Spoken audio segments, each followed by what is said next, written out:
Welcome to Corner of the Galaxy, the show that talks 100% LA Galaxy soccer. We're glad you could join us. Now it's time to sit back and relax as your hosts navigate through the twisting, turning, but never boring world of the five-time MLS Cup champion, LA Galaxy. Hello, everybody. Welcome to Corner of the Galaxy on cornerofthegalaxy.com. I'm your host, Josh Guesman. Joining me tonight, Miss Wendy Thomas. She's back in the house. We have a bunch of stuff to get to. Your LA Galaxy are just days, minutes, hours away from starting the 2018 season. All the preseason stuff we can basically toss away in terms of results, and now we can actually see what the Galaxy would do in a competitive game. This is coming up. This is happening. These are things that we all have to deal with this particular week. I know the Galaxy are holding events as we're recording, getting ready to kick off this season, so that's exciting. Still a Friday, a Saturday, and then Sunday, LA Galaxy versus the Portland Timbers. We're going to talk about that game here coming up at the end. Also on the show, very special guest. We're going to be joined by Mr. Perry Kitchen in an interview that I recorded on Tuesday. So definitely wait to hear that. Perry was great, so we're going to have that. And then, like I said, just a lot of fun stuff to get to. But before we get to anything, let's welcome back somebody to the show. There were rumors that I kicked her off the show because I didn't like her. All these crazy things that were said about this particular event. It was just because of a computer. That was it. We were just waiting. Wendy, thanks. Welcome back. Well, hey, Josh, how are you? I am doing excellent. And yourself? I'm doing really, really well. I'm recovering from a cold, but I think, as my boyfriend said, he thinks it makes me sound sexy because the scratchy, throaty voice, if you're enjoying it, it's due to congestion. Yes. That's actually, you know what? I sound sexy whenever I have a cold, too. Unfortunately, Josh, you always sound sexy. That is the bass that I, jack up. I just jack that bass up, and that's how I can make myself sound sexy. For you, I cut that bass out. I cut you're there. You got it. You never not sound sexy. Yeah. That's because I get to do the audio recording.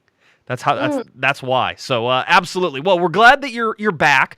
This gives us a great opportunity, an amazing opportunity to go back over some of this off-season stuff that we've been through. And by God, Wendy, there's been a ton of things that have happened for the LA Galaxy, a ton of new players. 10 new players right now, as we're talking, are on the team. In fact, if you called Justin Vom Steeg, who we're going to talk about, that's 11. There's a possibility of having 3 more that were players that were not with the Galaxy on this roster.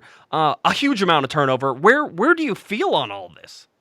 There has been a phenomenal turnover, and it actually, to me, is reminiscent of Ziggy Smits's previous tenure with the Seattle Sounders. As you recall, Ziggy had a very successful career as a coach. He coached the Columbus Crew. He coached Robbie Rogers, in fact. Very successful record. He was hired by the Sounders, and they were in a really bad place at the time that he came in, and he got rid of a huge portion of the team. I mean, he cut bodies left and right like it was going out of style. And in a way, this almost seems to me to be like a classic Ziggy thing to do, which is just when you come into a team and it is completely dysfunctional, you find the areas of dysfunction and you show no mercy. Well, I mean, there's another part to this, and I agree, by the way, that there is something. You got to cut the rotten out of the apple, right? I mean, that's part of the thing. The other thing here is that you absolutely need to have your own guys, too. I mean, we talked about how upset some players were with Siggy Schmidt last year towards the end of the season. So we saw that. Clearly Siggy wanted to have people for Siggy. Go ahead. Ziggy has a very different coaching style and a very different demeanor than Bruce Arena. I don't know anything about Curt Onalfo's relationship with, I know some about what Curt Onalfo's relationship was with the players, but I do know that Ziggy is a very different type of coach to play for. He has at times had, not hostile, but, people have ambivalent feelings about him as a coach. Some people love him. Some people do not love him. I think that he's maybe a little bit more rigorous in terms of training. And so, he might be more of a disciplinarian than the LA Galaxy players were accustomed to. Right. Very well could. Well, I mean, so you look at all these players they brought in, and we're going to go over again, and I don't know everybody knows these, but it's good that we recap this once more just to put us all in the mind of, what happened in this offseason, because it's been busy, it's been long, there's been tons of moves, but I want to go back now because I have the ability to do so. I want to go back and I want to talk just a little bit about the team that was at the end of 2016 moving into 2017. So I did some research, had some things here, but these are the guys who left the team at the end of 2016. You had Steven Gerrard leave. You had Robbie Keane leave. By the way, not sad about either of those whenever those happened, and still not necessarily sad. It was probably time to move on from Robbie Keane. That's fine. We'll continue. Landon Donovan left. Leonardo, Alan Gordon, Jeff Larunowitz, Mike McGee, Oscar Sorto, and, of course, AJ De La Garza getting traded to Houston. That is what the offseason looked like last year. And then they brought in players like Hugo Ariano, Jermaine Jones, Joao Pedro, Ramon Alessandrini, and Bradley Diallo down up from USL. So, you look at what the offseason was this year, Wendy, and you look at what the offseason was last year, and they signed a whole bunch of LA Galaxy 2 guys. We know that. You had guys like Jack McBean and Jose Villarreal and Jaime Villarreal, and they were really trying to look at going young here. You look at all those things and what they did in that 2016-2017 offseason, and then 2017 goes awry.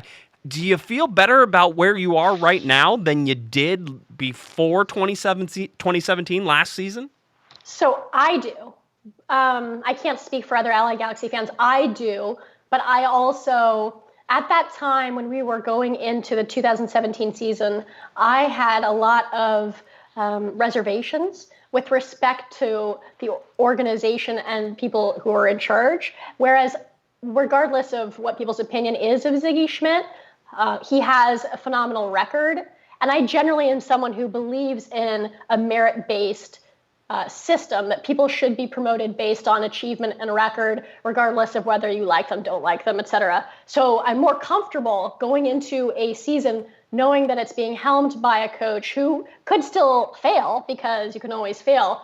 But from my perspective, it is at least gratifying in some respect that the person who is in charge, I know, is capable of coaching a winning team. Mm-hmm. Yep, absolutely. Now, the whole thing that we really look at here is Ziggy Schmidt in his last 34 games has a horrible, horrendous record. Right. Obviously, he got fired from Seattle, or they decided to mutually separate. All right, you know how that goes. He had a whole bunch of losses there. He leaves. Seattle goes on a run, eventually wins MLS Cup. We know that story. He comes into the LA Galaxy, takes over for Curt Onalfo. The team nosedives again and finishes out. Now, whether or not you want to blame Ziggy for that, I would say he definitely had an influence on it. Whether or not he was already looking towards 2018, which is what I feel he was doing. When you look at that, he's not had a good record. So you're right. There's a very good possibility right now that the Galaxy still aren't a great team, but the moves that they made, Wendy, over this offseason, the players they brought in, the attempts to address the issues they've had, all seem to have, at least in my opinion, done what they were supposed to do, or at least they tried to do. They certainly tried to fill holes. The Galaxy aren't starting with Rafa Garcia at right back this year. No, that is a vast improvement. No, it's clear that there was a concerted and thoughtful effort with respect to addressing some of the problems that were evident at the end of last season. I don't know whether he will have been able to remediate all the problems. Right. But I can look at some of the moves. Anytime you go in, we have 10, essentially half the team is brand spanking new. Yep. I figure it's probably going to be a mixed bag. There's going to be, I myself know that a couple of the players we brought in, I'm definitely happy about. Mm-hmm. I am completely excited to have them on the LA Galaxy. A few I haven't seen enough from to know how I'm going to feel. I'm interested to know more. And then there's a couple where I'm concerned. Yeah. Well, okay. Well, tell me, who are you happy with? Let's start with the happy.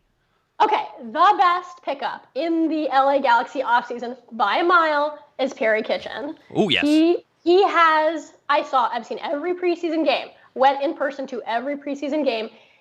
He is a destroyer. He is not a defensive midfielder in the tradition of Kyle Beckerman or Dunga. He is a defensive midfielder in the tradition of Roy Keane. He is such a battle axe to have in front of the back four. And I think that he is going to be pivotal because I do have some concerns with respect to the center back position. And so I'm so happy we got Perry Kitchen. I think it was a dynamite signing. I want him starting every game. I think that's 100% A-plus move. Well, and at 25 years old, he is going to be considered one of the veterans on this team, strangely enough. But with the amount of appearances he's had and the places that he's played, he most definitely is a veteran on this team. And that's good leadership and a good position there. That is a perfect place. Nigel de Jong. I made a joke. I said that Perry Kitchen is the white Nigel de Jong. And I think that I feel like that's still true. I feel like he is going to be a destroyer. I feel like he's smart enough to know when to break up plays. The guy's going to take a ton of yellow cards. You're gonna have to play some games without him, Wendy, because he's gonna get yellow cards, but he's smart about how he gets yellow cards, when he gets them, how he gets them, and in the preseason and things I've seen so far, that has been an absolutely wonderful pickup for Siggy Schmidt to go out and grab. Yes, so he has been my favorite pickup based on what I've seen. Now, other pickups that I like, that I'm interested in, and who I'm like, ooh, maybe I can get some more. So now, Rolf Felcher, correct? Yes, Felcher, correct. Although the LA Galaxy have trouble spelling his last name. Two games in a row, it's been Fletcher. But they're gonna work on that. I was gonna ask about that. I'm like, is this a gag? Is he trying to make a little game out of this? Because his T-shirt, his jersey is always spelled wrong. Yeah, no. As he told me, and I think I relayed this to everybody on the podcast on Monday night, but I'll say it again. As he told me, whenever I asked him, he was sitting in his locker when we were BSing after the game. We hadn't requested to talk to him, so he was just sitting around. The reporters weren't doing anything, and somebody said something to him, so we started talking. And I said, "Hey, Rolf." I go, "Is there a reason that I can't spell your last name right?" He goes, "I keep telling them more Rolf, less Felcher." Right? And I'm like, "Oh, so you just want Rolf on the back?" He's like, "Yeah, just Rolf. More Rolf, less Felcher." If that's not a corner of the Galaxy like button coming up soon, more Rolf, less Felcher, I'll talk to him about it. We'll see if we can get that one done. I call him Top Knot because he likes to wear his hair in a bun. Yes. Much the same way that I do when I roll out of bed and go to yoga. You wrap up your hair in a bun, Top Knot style, and you go to your yoga class. And Rolf looks like he just rolled out of yoga and he's wearing his hair in a top knot. So I call him Top Knot. I will tell you this. Have you seen him with his hair down? I'm sure it's gorgeous. He has some spectacular hair. I was going to say, Wendy, I think your hair is wonderful, but Rolf Felcher's mane is spectacular. Oh, what a spectacular head of hair he has. Hey, I'm losing mine, so I'm very guilty of Mr. Rolf Felcher over there and the Felcher show. I do think that he has a fabulous mane of hair. Not that dissimilar from my own. We both sort of have some crazy, curly, sun-bleached locks. Maybe he and I should talk about hair care. I don't know. It might be a thing. It might be a thing. Anyway, yes, continue. So, obviously, this doesn't count as a new, someone new. But Leggett potentially is back and will be starting in, the near future, right? To play 90 minutes? Right? Yeah, a month. Give him a little while to settle in. I know they're being super cautious with him, which they should. There's no rush. Ima's playing that position very well in his stead. Now, granted, whenever Ima's able to be a bench player, he's going to be really effective, so I'm excited to see that as well. But yeah, Sebastian Leggett will start by coming off the bench on this team and will probably be replacing guys in the middle, maybe somebody like Jonathan Dos Santos, or he could also replace Roman Alessandrini, or he can replace, a forward. They can slot him anywhere, and it's very versatile on that sub role with Sebastian Leggett. He could also obviously come in for Boateng, but eventually that's going to flip-flop. Right. Now, I'm also happy about Kamara. I think Kamara was a really good pickup. He is a proven goal scorer in MLS. He'll probably be pretty reliable as a striker. We've had some problems in that area, definitely last year, scoring goals and giving up goals. We're both problems. So I'm glad we have someone in the striker position who at least has a reliable track record. Yeah. No, it is nice to see that. Again, not too worried about the fact that he hasn't scored as many goals as I'd like. I just think because the chances have been there and there have been some misses that you're sort of like, hey, there should probably be more goals. But the fact that we're getting chances is a positive sign. I'm not going to freak out about that yet. Not yet. No. Okay. Now, there's some question marks in my mind, which is I'd like to see more. I'd like to know more. I'd like to have more opportunities to get a look at this player. I think that Hilliard Arce. Hilliard Arce. Oh, gosh. He's Costa Rican. Hilliard Arce from Stanford. Yep. I'm interested. He's young, Yes. but down the road he could prove to be a good pickup, I think. There was a really good question we got on the last podcast, which is who's going to get more minutes? Is it going to be Siani, Steres, or Hilliard Arce? And if you're betting money at Vegas, you take the Hilliard Arce play right now, because I think by the end of the year he could be a starter, and he could be starting over Steres and Siani, and he could be slotting right next to Shelvik. That could happen. But we'll see how he progresses. I mean, this is going to be the kid's first professional year. Unfortunately, getting him out of college, they're not used to the grind of playing 34 games. So expecting him to be 34 game ready, 22 years old, straight out of college is a little much to ask. So let him get used to it. And you don't have to put him in. I know there's a lot of people who are saying that you need to start Hilliard Arce. You don't, because right now I'd probably put him on par with Siani or Steres, but his upside is so much higher that I expect that as this season goes on, his ceiling is going to climb and he's going to get better. Yeah, we really don't know until they have to play, back-to-back games, flying 1 week, going across the country, coming back in heat. But yeah, I got a question from the guys at the Total Soccer Show, which is another podcast about soccer. It's very popular, about whether I thought Hilliard Arce could potentially start on Sunday. And I said, honestly, I doubt it. Don't think that's going to happen, because I think it's more likely to be Steres or Siani. Yeah. Because he's young and untested. But, as an unknown quantity, given, yes, we don't know whether he's going to bear fruit, but interesting prospect, no? Yeah, he is. He's super. I mean, listen, they went out and got the number 1 pick for a reason, or the number 2 overall pick in the first round. They went out and got him for a reason. He is that good. We'll see if he can end up staying that good, and we'll see sort of how that goes. I'm going to try to get a call in here, and I haven't done this in so long. We'll see if I can actually make this happen. All right, 562. Who's this?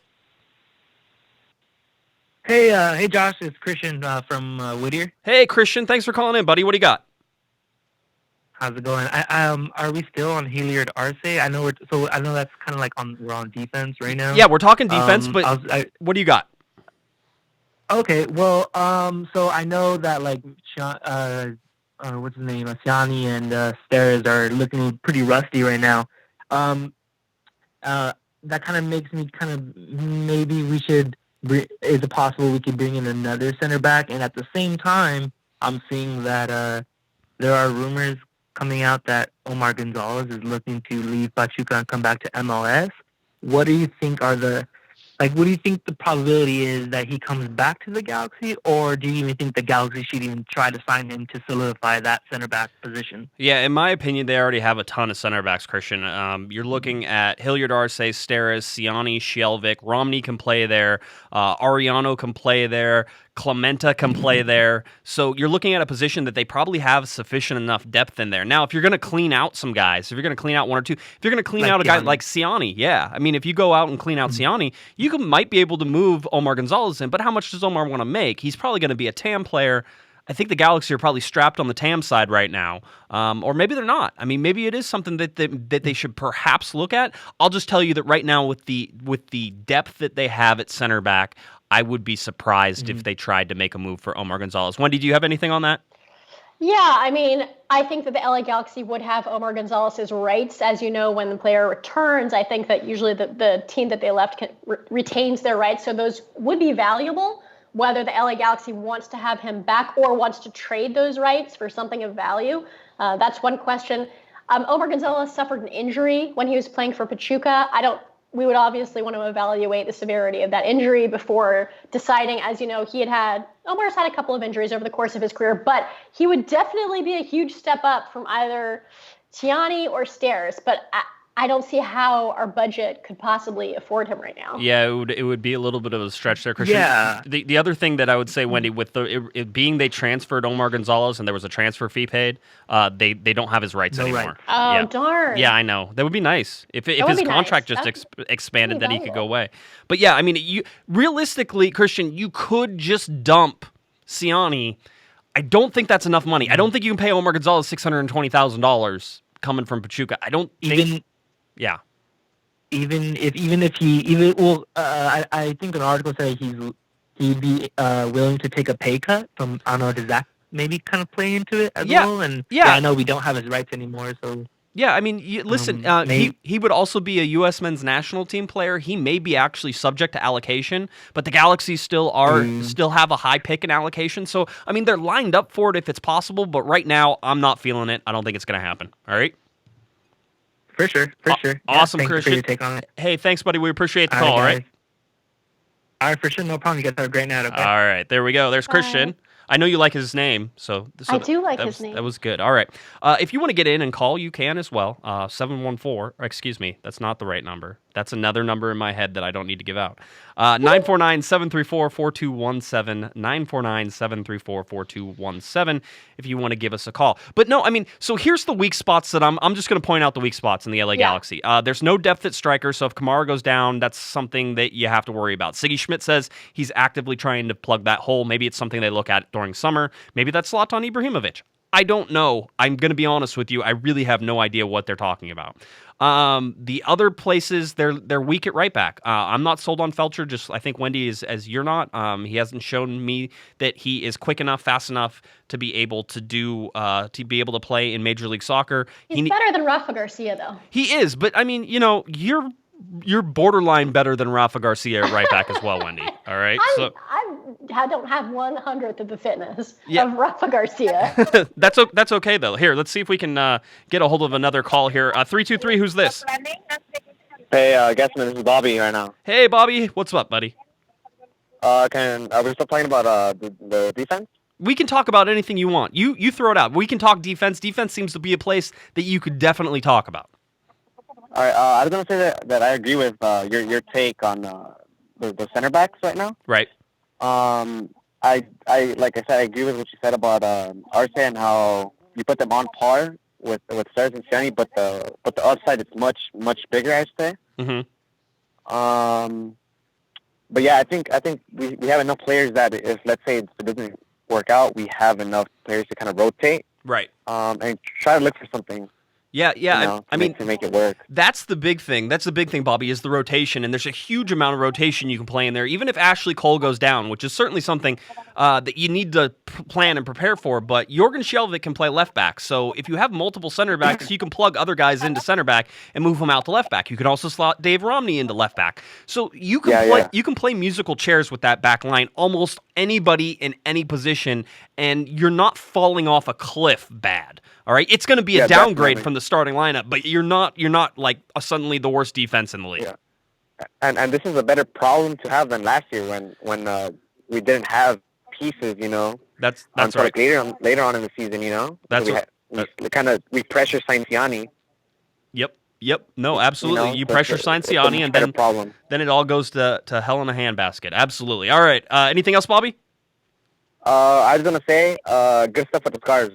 I got it like last week, and it's pretty good. I was gonna put it out there that if you're helping the show out, Josh isn't skipping out on anything for you guys. No, these are high quality. Thanks, Bobby. I appreciate the call. Super appreciate it. Yeah. By the way, I have like 2 scarves left. That's it, Wendy. I love the scarves. I've worn them to the past 2 preseason games. They're warm and last game was freezing. Remember that game? It was cold. Oh, I remember. I was wrapped up. I was cozy and snug as a bug. It was really cozy. Yeah, it was nice. But yeah, I mean, listen, I don't know if I'm going to order any more scarves. I think I probably will, but they're not going to be right away. So I got like 2 scarves left. If you're listening to this, you should probably order them now, and that's it. I'm not lying. Seriously, I have 2 scarves left. That's it. So we started out with about 75 or 80 of them, and they're all gone. Which is amazing. That's all you guys. That was all thing. But anyway, yeah. I mean, back to Bobby. You can play musical chairs with a lot of things. That's the one thing that you have to give credit for Siggy Schmidt, Curt Schmidt, anybody else who's involved in that, is that they got guys who can play multiple positions, so you're not jammed at any single position. For the most part, you have guys who can play all over the place. We have more depth, definitely. A ton more depth. Now, it doesn't, it's sort of, and I know people have been complaining, Wendy, about maybe some of the results in preseason, and whenever you look at the amount of minutes that the quote-unquote second team had, you look at it and go, the second team's horrible. They can't play, blah, blah, blah, all this other stuff. And you have to remember that second team is not supposed to all play together, so don't worry about it when they're not playing that well together. You want 1 or 2 guys who are able to play on the senior team. That's sort of what you're supposed to do. All right?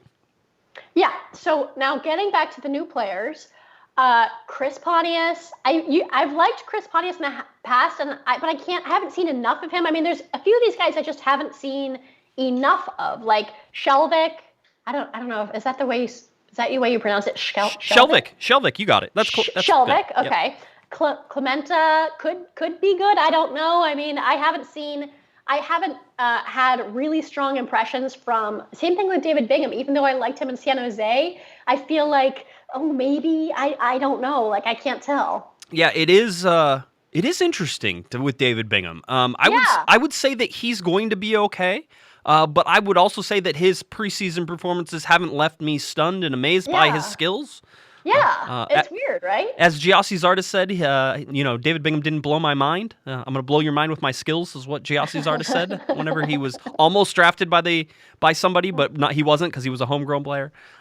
So yeah, I mean, it's interesting. There's a lot of question marks, and you're going to have that. Somebody questioned on Twitter, Wendy. They said, "Hey, Siggy said he wanted everybody in before camp. He got everybody in basically before camp started. Everything worked out. So why should we not expect the Galaxy to be ready on day one against Portland?" And my response was, you replaced half the team. It takes longer than a month and a half, 2 months to get everybody on the same page. And that's going to play out through the first half of this season. I do not expect the Galaxy to be playing their best soccer the first half of this season. I'll tell you right now. There's going to be some games where they look okay. There's going to be some games where I think they look really good because we've seen that in preseason. And I think there are going to be some games where they look horrible. And you're going to sit there and go, wow, this is a lot of 2017. But it's not. It's not 2017. It can't be 2017. This team has way more talent than that 2017 team did. This team will be better than that. I can almost guarantee you it will be better than that. But at the same time, there's going to be growing pains on this, Wendy, and I'm not sure that Galaxy fans have the patience for that. Well, I mean, I hope it doesn't take a full half season for them to gel. That, even given the amount of rotations, I mean, obviously everyone's going to want them to click as soon as possible for people to get a good understanding of who's doing what, who should be doing what. I hope it doesn't take a half a season. And I don't think the Galaxy fans, by and large, have a lot of patience. I think because of history, the way things have gone in this league, I think LA Galaxy fans, by and large, can be entitled, myself included, because we have a view of ourselves, which is that we should be the best. It's not a question of, it's more of like a pejorative, which is that this is something that should be true. We should be the best. And when we're not, it's disconcerting because it's like cognitive dissonance. It disrupts your sense of self. Right. Yeah, I can understand that. There is a shockwave. I was talking to a Portland reporter today, and he was talking about how, if you go outside of MLS right now, everybody thinks, the Galaxy have sort of or everybody thinks, it's the LA Galaxy. If you're in MLS, everybody sort of thinks, oh, the Galaxy lost it. They're done. There's coming. And I sit there and go, the one season does not make a slump, one. Okay, and two is that really all it takes is a couple of these guys who Siggy brings in to be really good, and I think that the Galaxy can have a playoff-worthy year. And once you get to the playoffs, anything's possible. So it's one of those things. It's like, if you can get to the playoffs, let's see what happens, because that's how this Galaxy team. That's how it was in 2009. Was get to the playoffs and see what happens. Right, and they end up going to MLS Cup final. All right, we got another call here. Let me see if I can get another one in. Hitting all these buttons, doing all these fun things. All right, 424. Who's this? Hey, Josh. Good evening. Good evening, Wendy. This is Chris, aka Hugh on Reddit. Calling because I have a couple subjects in mind that I wanted to run by you guys. Go ahead, Chris. First of all, my expectations for Kamara this season. Now, Kamara isn't new to MLS, 2 seasons now. First season was 16 goals. Second season was 18 goals. So we know what to expect from him. There's a bar, and the bar is at 15, 16, 17, 18 goals, right? How are we going to measure Kamara's success this season? What is going to be considered okay? What's going to be considered exceptional, and what's going to be considered not okay. So I'm going to give you my opinion first, and then maybe you guys can tell me what you guys are going to measure him at. Go ahead, Chris. Not okay would be anything less than double digits. Okay. And even like 10, 12 goals is going to be very underwhelming for me.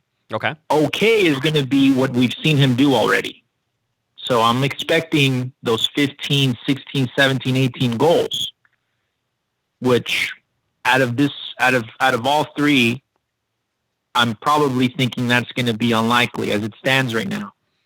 I'm thinking the likely scenario is he's going to maybe get 12 goals. Exceptional would be 18 plus. Right.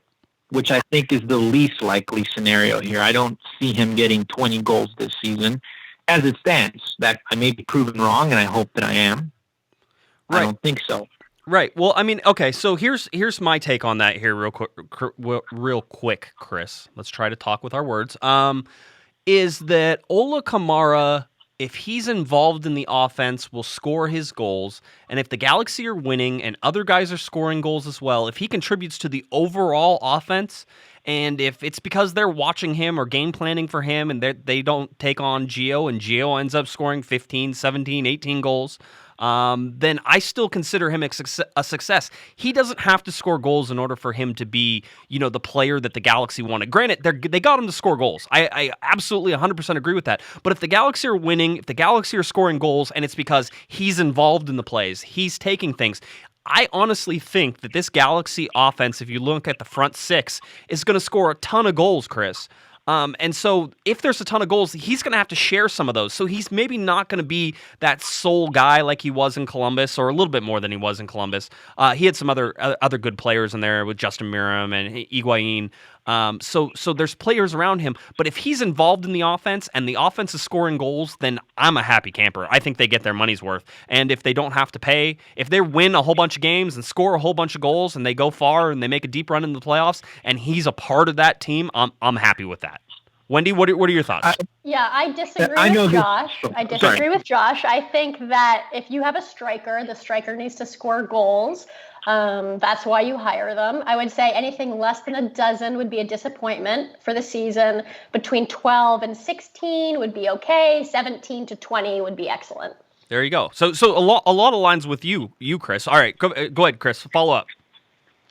Okay, so that's good. That's pretty much, I think we're all on the same page. We know what to expect. We've seen his last two seasons.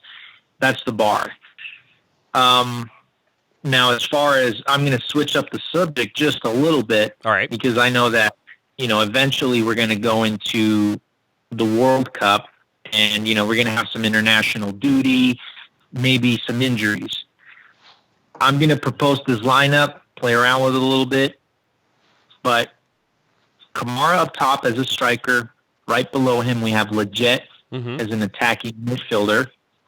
Now, I know we haven't seen that when we maybe saw it twice, 3 times before under Bruce. I think he played him there like 3 times.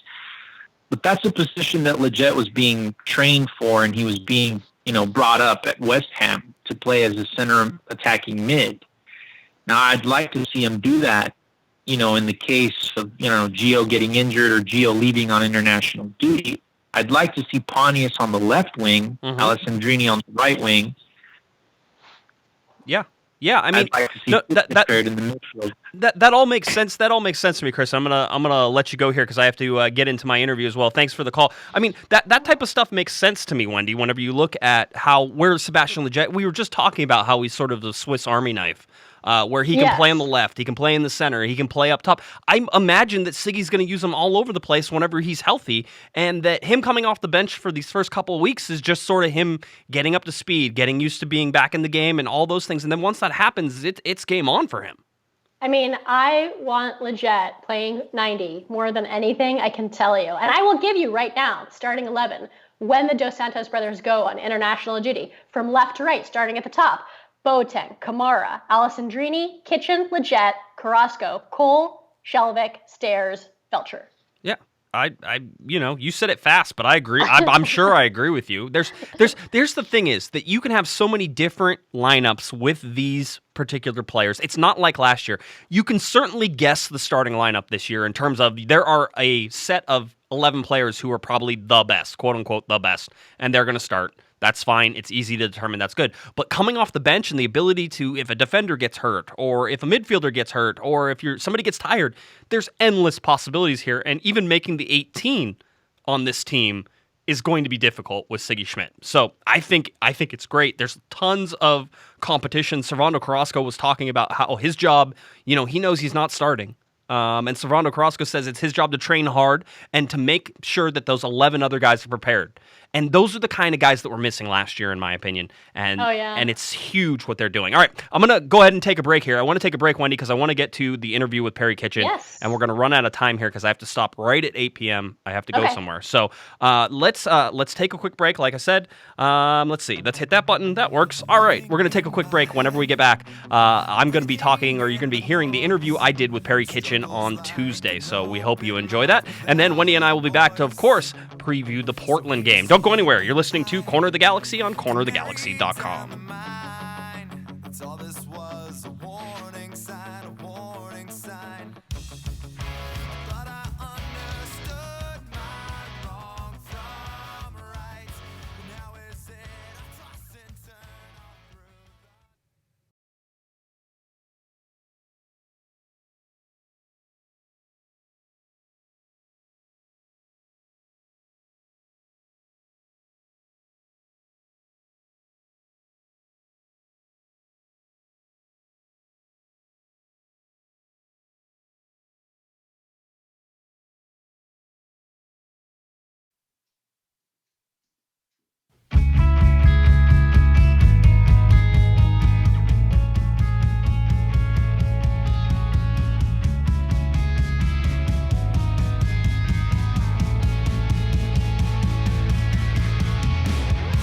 Ready for some more Corner of the Galaxy? Don't forget to head over to the website for all the latest podcasts, news, and more. Visit us online at cornerofthegalaxy.com. Welcome back to Corner of the Galaxy on cornerofthegalaxy.com. Josh Guesman here with you once again. Just days before the Galaxy kick off the 2018 season, we're very fortunate to be joined by one of the new faces on this year's team. He's made more than 158 appearances in Major League Soccer. He spent time with DC United in the States, Hearts in Scotland, and recently joined the club from Randers FC in Denmark. Please welcome to the show for the very first time, LA Galaxy midfielder Perry Kitchen. Perry, thanks for stopping by. We appreciate it. Yeah, for sure. Thanks for having me on. Absolutely. I know it's a busy time for you. Just a couple days before the Galaxy kick off the 2018 season against the Portland Timbers on Sunday, March 4th. But I have to ask, you came a long way to get to Southern California. So how are you settling in so far? Yeah, I have. Settling in very nicely, actually. On the field's been great. Preseason's gone very well, I'd say. And off the field, just finding a place here in Southern California and just getting situated and getting our surroundings. It's been good so far. As I mentioned in your intro, you spent time in Scotland and in Denmark. How much do they know about Major League Soccer overseas? They know a very good amount. All my teammates are always asking me questions about the league. It's actually, it was showing when I was in Scotland, and they also showed a few games on TV in Denmark as well. So it's definitely growing there, and there's a lot of interest in it. Did you follow? It sounds like you followed the MLS while you were there. Was that a source of interest for other players in terms of, hey, do you get to watch games when you're in Scotland? Yeah, definitely. Sometimes with the time change, it was a bit difficult, but yeah, I would always usually catch probably one game a week. Do you miss playing in Europe at all so far? I know it's only been a short, maybe a month and a half since you came over to the LA Galaxy, but is there already something that you miss about playing over in Denmark or in Scotland? I don't think so. I mean, I'm really looking forward to the season starting here this weekend. It was a great experience over there in Europe, but I'm very confident that I made the right decision, and I'm looking forward to getting back and playing here in Major League Soccer. So let's talk about how you first heard that the LA Galaxy were interested in you. You're in Denmark. Who was the first person to contact you to tell you that perhaps the LA Galaxy might be interested in bringing you in for 2018? It was actually my agent, and I'm trying to give you a time frame here. I want to say it was around October, November, I believe. He just mentioned it. I, had known nothing about it until then. Right. And, it was just interest more than anything. That kind of stuff always kind of circulates, and you never know if anything will actually come from it. But that came about, and then shortly after that, I realized it was serious. Ziggy and Jovan came out to a game. They watched me. I talked to them briefly, and it just kind of heated up from there. I still, I knew they were interested. However, there's still a lot of hurdles to get through in terms of rights being traded, transfer fee, personal terms, and stuff like that. So I knew it was quite a bit away, or ways to go. But yeah, we were able to get it over the line, and I'm very excited. Yeah, you talk about all the different mechanisms that sort of have to take place, especially in Major League Soccer with DC United holding your rights and the Galaxy after trading for that. I mean, when you're looking at that from the player's perspective, are you thinking, any single one of these things is a hurdle I sort of have to clear, so there's no point in sort of either getting excited or thinking that it's going to be completed until you get through to the very end? Definitely, yeah. With these things, you never know.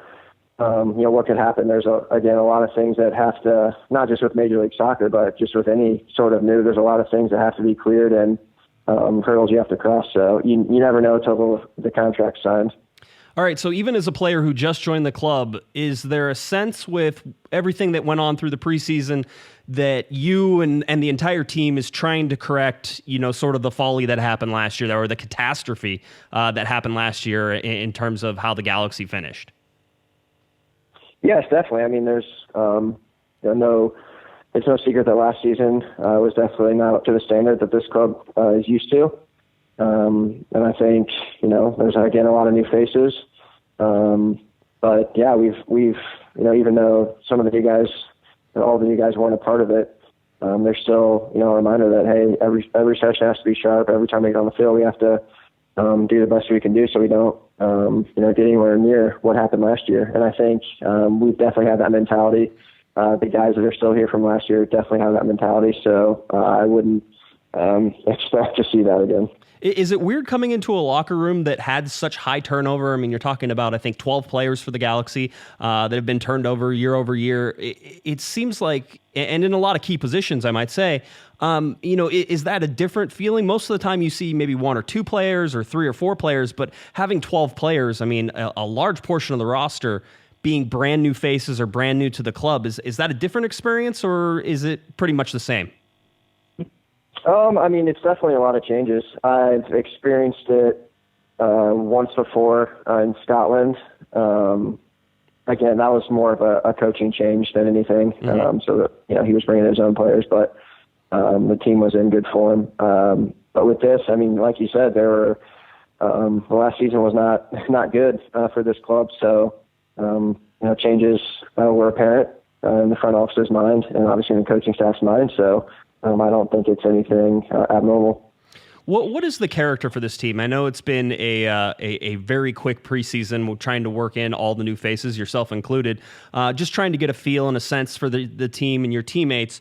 What sort of character do you think this Galaxy team has, or what sort of the personality that this particular Galaxy team has, in your opinion?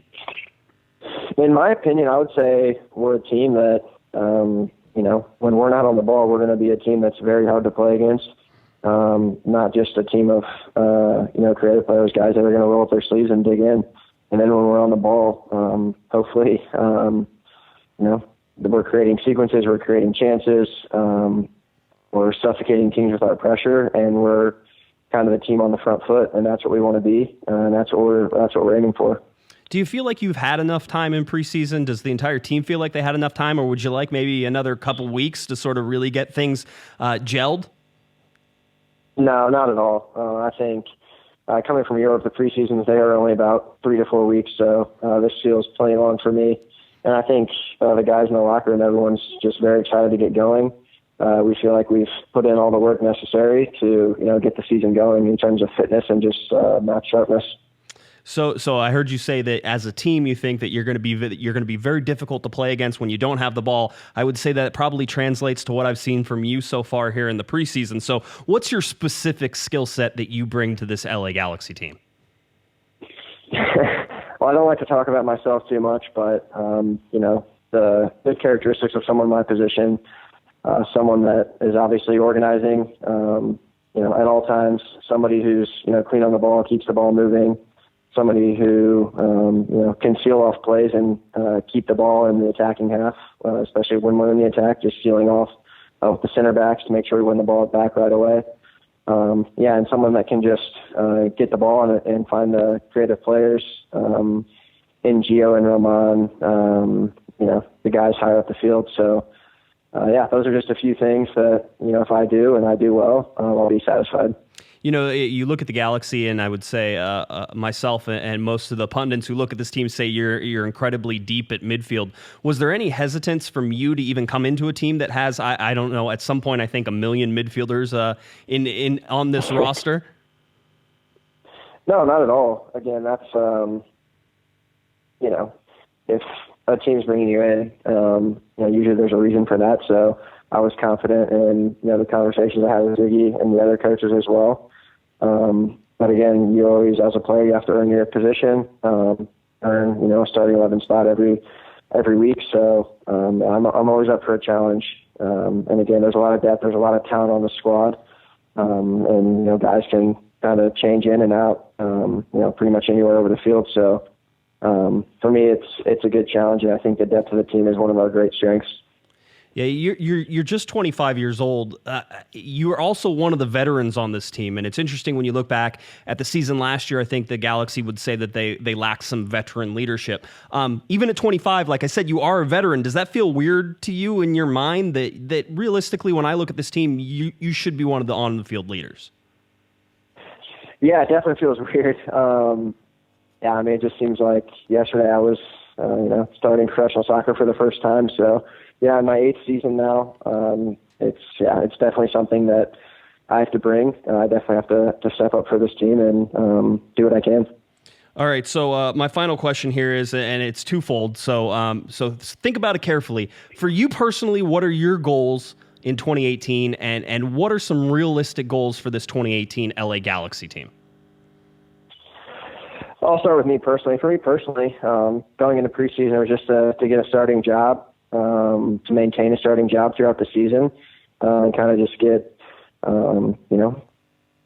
used to being in MLS again, get used to, being in a new city, being with a new squad. So, for me, if I can maintain a starting spot throughout the year, then I'll be happy with that. Mm-hmm. For the team collectively, I would say, definitely playoffs has to be one of our goals. And then, I think every team needs to want to achieve or to want to lift trophies. And I think, I know that's one of our goals as well, to lift trophies, to get this club back to the place it needs to be. And if we do that, I would say it's a very good year. Yeah, it sounds like it. Well, Perry, we want to thank you for coming on. I know you're very busy. Like I said, just a couple days here away from the start of the 2018 season. We wish you all the best, and thank you once again for stopping by. Yeah, thank you very much. It was a pleasure. All right, there he goes, Mr. Perry Kitchen from the LA Galaxy. Don't go anywhere. Corner of the Galaxy on cornerofthegalaxy.com. We'll be right back with a ton more show.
Recording from CoG Studios and not their mom's basement, it's Corner of the Galaxy.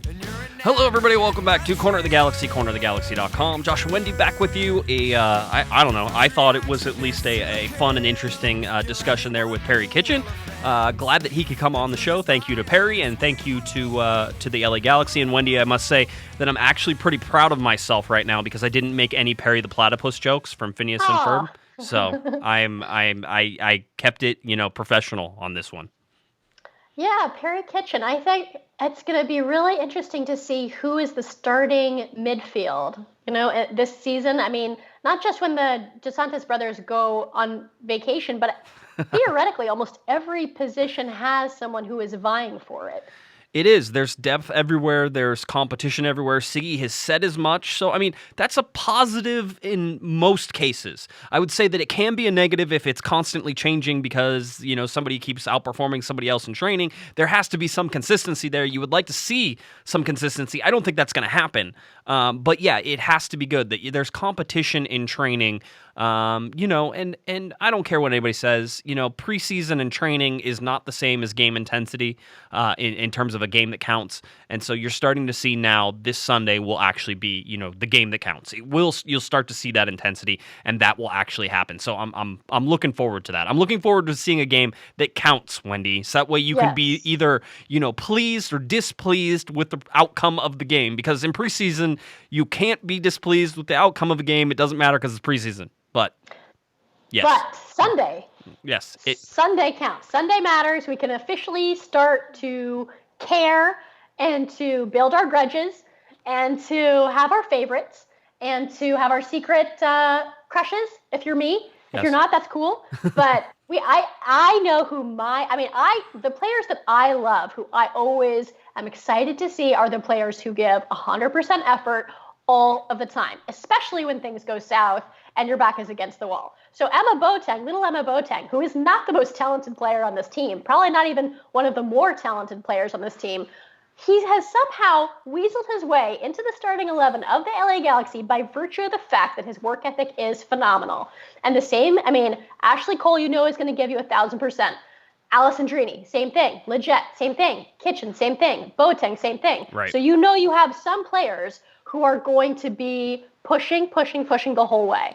And I want to know who else in this LA Galaxy team is going to, sign on to that attitude and be the players who are going to push as hard as they can every single game starting on Sunday. Yeah, it's going to be, again, you're right. Let's see what kind of effort that you get from this team on a consistent basis. That's going to be very interesting and very revealing. And, the predictions for where this LA Galaxy team could be are all across the board. I mean, you look at power rankings and everywhere. ESPN has the LA Galaxy right now 19th in power rankings. Of course they do. Galaxy haven't proven anything. They're better than last year. That's all they've proven right now, is that they're probably going to be better than last year. So that's it. That's all they have. So, again, all over the place. I want to get to some LA Galaxy news before we do our Portland preview, because it's always fun previewing a team you haven't seen play, who doesn't have a starting lineup that and any of those other fun things. But Ola Kamara, as we were talking about on Monday, was headed to Norway to get his green card. We didn't know whether or not he would acquire said green card on his way back. Apparently, he has acquired said green card. The LA Galaxy are now roster compliant with international slots, so they have 8 internationals. Ola Kamara is not one of them. He has a green card. Congratulations, Mr. Ola Kamara. Yay! Yay! There you go. Yay! Immigration law! Yay! All right. Another update and news is Justin Vomsteeg, who you may have seen practicing with the senior team. He is the LA Galaxy 2 goalkeeper who played the last year with LA Galaxy 2, did a very nice job down there. Justin Vomsteeg has signed with the senior team, the LA Galaxy. This is the appropriate signing in my opinion, and it goes to the fact that the LA Galaxy have a number 1 in David Bingham. We all know that. You have Brian Silvestri and Justin Vomsteeg are going to push to see who gets that number 2. Justin Vomsteeg, Brian Silvestri can still get LA Galaxy 2 minutes while they're at it. So there's no worry here. The pecking order seems to be set with that right now, Wendy, in terms of, Bingham, Silvestri, Vomsteeg, but that doesn't mean that doesn't shift those 2 on the back, but with Vomsteeg and Silvestri swapping back and forth. Good signing, I think. They needed a third goalkeeper. It was one of those that you need to have 3 goalkeepers on a roster. There's no requirement to do so. It's just you need to have 3 goalkeepers. You always need to have somebody on the bench if somebody's injured. So that's a good signing for them there. So I know you don't know a lot about him. I've seen him play. I have so little information to go on that I couldn't even offer an opinion as to Brian Sylvester or the guy we signed yesterday. Vomsteeg. Bomsteeg. A lot of names that I really can't pronounce this year. You're gonna be having to do some homework. I can tell already. That's fine. This is again all good stuff. That's how it goes. There are now 25 players on the LA Galaxy official roster. If you actually pay attention to where all those are, we added Hilliard Arce and Justin Bomsteeg. That was 24 and 25. There are 5 more slots available to be filled. I feel like, and I want to correct something I think that we've been saying wrong on the podcast. Cordell Cato, who has been a trialist with the LA Galaxy, played a lot of right back in the preseason. Cordell Cato does not take up an international slot. I believe he's from Trinidad and Tobago, TNT, but he got his green card a couple years ago. So he would not take up an international slot. So I anticipate that the LA Galaxy will sign him. It makes the most sense as long as they can agree to terms, Wendy, on how much he's going to get paid. And right now he's without a team. So I would imagine that you could probably name your price in order to bring him in.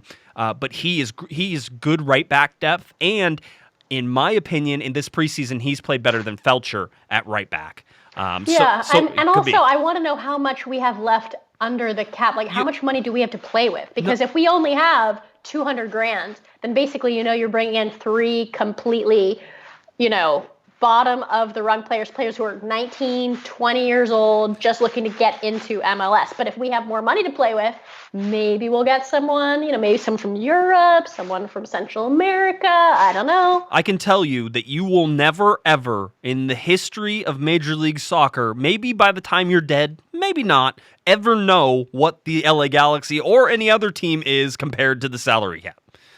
You are never going to know that number. It is not going to happen. That is the trade secret. They're never going to tell you, and it's going to be magic money.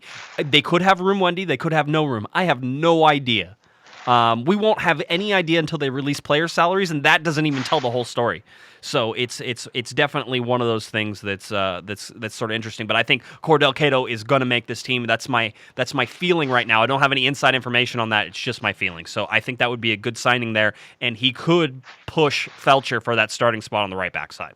So, having said all that, let's go quickly to the LA Galaxy versus the Portland Timbers, Wendy. Sunday, March 4th, 2018, 7 p.m. Pacific time, kickoff time at StubHub Center, broadcast on Fox Sports 1. This is an interesting matchup. 1, because the LA Galaxy are unproven.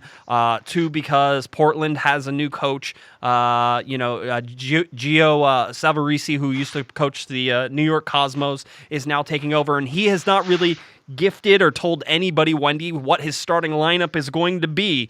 But we can guess. We can make some guesses here. But first of all, just on the face of it, Wendy, do you feel confident the LA Galaxy are in a position to be competitive against the Portland Timbers?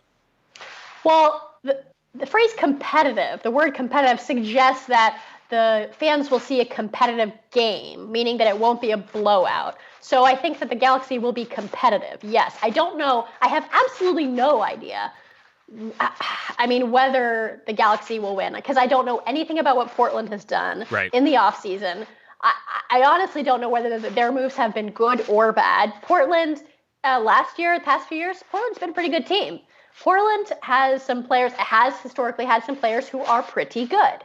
And the Galaxy when the Galaxy played Portland last year, they lost badly. Yep. And so both times. So I think that it'll be a competitive game, but that just means that it won't be a blowout. So I have no idea. I would not even hazard to guess what the score will be. Somebody in the chat room, by the way, was asking where my epic music is. So I'll throw the epic music in for this next part as I discuss lineups for the LA Galaxy and the Portland Timbers. Playing on Sunday, March 4th, 7 p.m. at StubHub Center.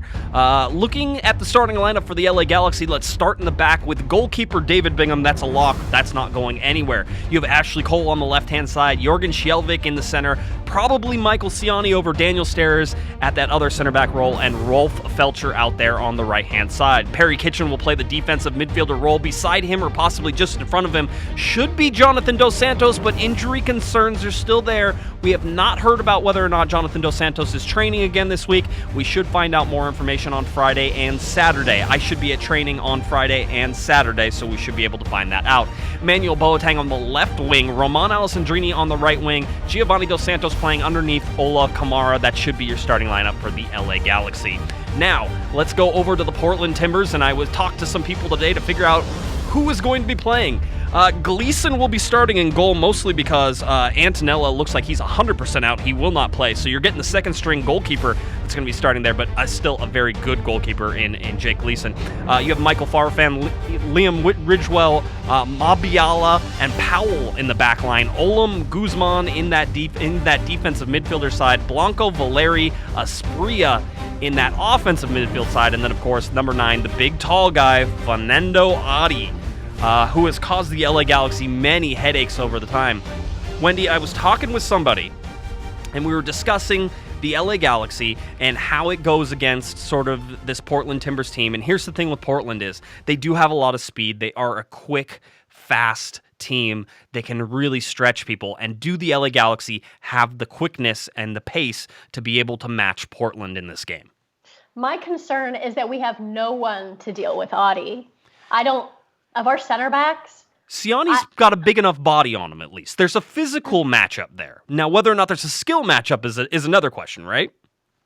I think Adi was treacherous last year. He brutalized our back line, and he is huge. And, I mean, he was essentially, Jelle Van Dam and him were physical proxies for one another. They were essentially the same physical dimensions.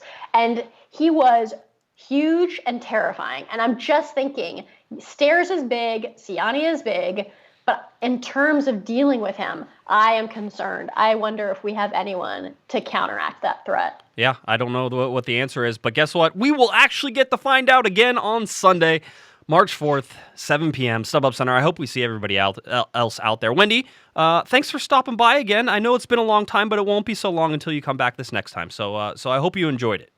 Thank you for having me. It was always a pleasure. Why don't you tell people where they can find you, Wendy?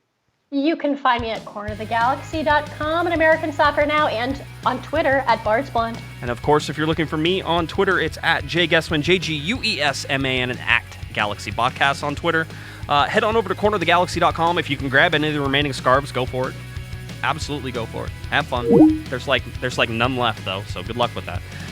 But yeah, try see if we can get them, and I will do my best to order some more here. All right.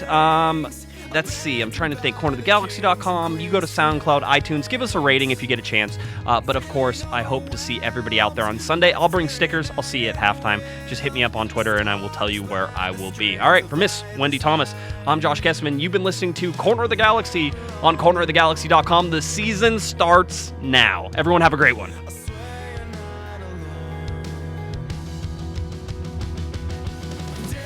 You've been listening to the Corner of the Galaxy podcast on cornerofthegalaxy.com. You can follow the show on Twitter and Instagram at Galaxy Podcast, and be sure to check out and subscribe to iTunes, Stitcher, and Facebook by searching for Corner of the Galaxy.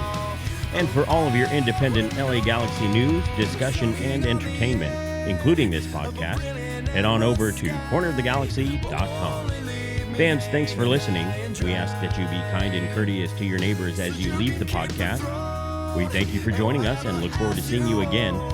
Until then, I'm Michael Araujo, and on behalf of the entire Corner of the Galaxy crew, goodbye, everybody.